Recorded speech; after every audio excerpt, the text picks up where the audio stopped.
Friends உங்கள் எல்லோருக்கும் அன்பான வணக்கம். இன்னைக்கு நாம சம்மர் ஸ்பெஷல் ட்ரிங்க் ஒன்னு பார்க்க போறோங்க. நீர் மோர் எப்படி செய்யறதுன்னு பார்க்கலாம் வாங்க. நீர் மோர் செய்யறதுக்கு நம்ம இப்போ இஞ்சியும் பச்சை மிளகாயும் இடிச்சு எடுத்துக்கலாங்க. இன்னைக்கு ஒரு பெரிய கப் அளவுக்கு தயிர் எடுத்துர்க்கேங்க. அதுக்கு 1 இன்ச் அளவுக்கு இஞ்சியை தோல் நீக்கி கட் பண்ணி வச்சிருக்கோம், அதை சேர்த்துக்கலாம். இது கூட ஒரு சின்ன பச்சை மிளகாய் சேர்த்துக்கலாங்க. இது ரெண்டையும் கரகரப்பா இடிச்சு எடுத்துக்கலாங்க. நம்ம இத மிக்ஸில போட்டு செய்தோம் அப்படின்னா அந்த ஒரிஜினல் டேஸ்ட் கிடைக்காதுங்க. இந்த மாதிரி செய்து பாருங்க, ரொம்ப சூப்பரா இருக்கும். நீர்மோர் செய்யறதுக்காக இது போல ஒரு மண்பானை எடுத்துக்கிறோம். இதுல 1 கப் அளவுக்கு நல்லா கெட்டியான தயிர் சேர்த்துக்கலாங்க. மண் பாத்திரம் இல்லாதவங்க சாதாரண பாத்திரத்திலையும் இது போல கடைஞ்சி எடுத்துக்கலாம். இப்போ இந்த நீர்மோருக்கு தேவையான அளவுக்கு உப்பு சேர்த்துக்கோங்க. இது போல ஒரு மர மத்து வச்சு நல்லா கடைஞ்சி எடுத்துக்கலாங்க. இந்த தயிரை இஞ்சி பச்சை மிளகாய் சேர்த்து அப்படியே மிக்சிலையும் அரைச்சு எடுத்துக்கலாங்க. அப்படி அரைச்சு எடுத்தோம் அப்படின்னா இந்த தயிர்ல இருக்க நல்ல ப்ரோபயாட்டிக்ஸ் அழிஞ்சு போயிடுங்க. அந்த ப்ரோபயாட்டிக்ஸ் தான் நம்ம வயிறுக்கு ரொம்ப ரொம்ப நல்லதுங்க. அதனால முடிஞ்ச வரைக்கும் இது போல மத்து வச்சு கடைஞ்சு எடுத்துக்கோங்க. இப்படி மோர் கடையிற மத்து வச்சு நல்லா நொற பொங்க கடைஞ்சி எடுத்துட்டா நல்ல வாசனையாவும் டேஸ்டியாவும் இருக்குங்க. தயிரை இது போல நல்லா கடைஞ்சி எடுத்துட்டோம். இப்போ 1 கப் தயிருக்கு 2 ல இருந்து 3 கப் அளவுக்கு தண்ணி சேர்த்துக்கலாங்க. உங்களுக்கு கெட்டியான மோர் வேணும்னா கொஞ்சம் தண்ணியோட அளவை குறைச்சுக்கோங்க. நான் இப்போ 2 கப் அளவுக்கு தண்ணி சேர்த்துக்கிறேங்க. இப்போ இது கூட 2 சிட்டிகை அளவுக்கு சீரகம் எடுத்துக்கலாம். இது போல உள்ளங்கையில கொட்டிட்டு நல்லா இது போல தேய்ச்சி போடுங்க, வாசனையா இருக்குங்க.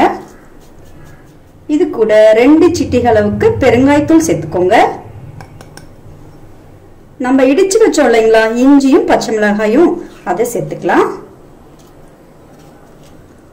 இது கூட 1 டேபிள் ஸ்பூன் அளவுக்கு குட்டி குட்டியா நறுக்கின கொத்தமல்லி இலை சேர்த்துக்கோங்க. 2 கருவேப்பிலைய நல்லா குட்டி குட்டியா நறுக்கி வச்சிருக்கோம், அதையும் சேர்த்துக்கலாம்.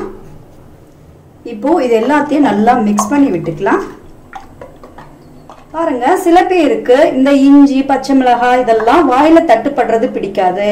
அவங்க இதை ஃபில்டர் பண்ணி எடுத்துக்கலாங்க. ஆனா இது போல செய்யறப்போ ரொம்ப டேஸ்டியாவும் வாசனையாவும் இருக்குங்க. பாருங்க, நம்ம இப்ப ரெடி பண்ணி வச்சிருக்க இந்த நீர்மோரை நம்ம 2 விதமா சர்வ் பண்ணலாங்க. ஃபர்ஸ்ட் மெத்தட் பார்க்கலாம். அதுக்கு ஒரு கண்ணாடி கப் எடுத்திருக்கோம். இதுல 1 டேபிள் ஸ்பூன் அளவுக்கு குட்டி குட்டியா நறுக்கின மாங்காய் துண்டுகளை சேர்த்துக்கலாம். உங்களுக்கு மாங்காய் நிறைய பிடிக்கும் அப்படின்னா இன்னும் கூட கொஞ்சம் சேர்த்துக்கலாங்க. இப்போ இது கூட 2 டேபிள் ஸ்பூன் அளவுக்கு காரா பூந்தி சேர்த்துக்கலாங்க. பூந்தி சேர்க்கறது கொஞ்சம் எக்ஸ்ட்ரா டேஸ்ட் கொடுக்குங்க. நம்ம மே மாசம் எல்லாம் நம்ம வீட்டுக்கு கெஸ்ட் எல்லாம் வருவாங்க. அந்த டைம்ல இது போல சர்வ் பண்ணுங்க, ரொம்ப என்ஜாய் பண்ணி குடிப்பாங்க.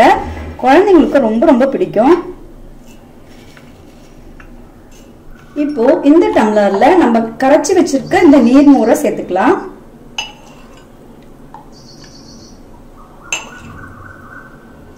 எப்பயுமே தயிரை கடைஞ்சிட்டு தண்ணி சேர்க்கிறப்ப முடிஞ்ச அளவுக்கு பானை தண்ணி சேர்த்து செய்யுங்க, ரொம்ப டேஸ்டியா இருக்குங்க. பாருங்க, இப்போ ஃபர்ஸ்ட் மெத்தட்ல நீர்மோர் ரெடி பண்ணிட்டோம். இப்போ செகண்ட் மெத்தட் பார்க்கலாம். இப்போ இன்னொரு டம்ளர் எடுத்திருக்கோம். அதுல நல்லா 1 டேபிள் ஸ்பூன் அளவுக்கு குட்டி குட்டியா நறுக்கின வெள்ளரி துண்டுகளை சேர்த்துக்கலாங்க. உங்களுக்கு வெள்ளரி துண்டுகள் இன்னும் பிடிக்கும்னா இன்னும் கூட 1 டேபிள் ஸ்பூன் சேர்த்துக்கோங்க. இப்போ இது கூட 2 டேபிள் ஸ்பூன் அளவுக்கு பூந்தி சேர்த்துக்கலாம். இப்போ இது கூட நம்ம கலந்து வச்சிருக்க நீர்மோரை சேர்த்துடலாங்க.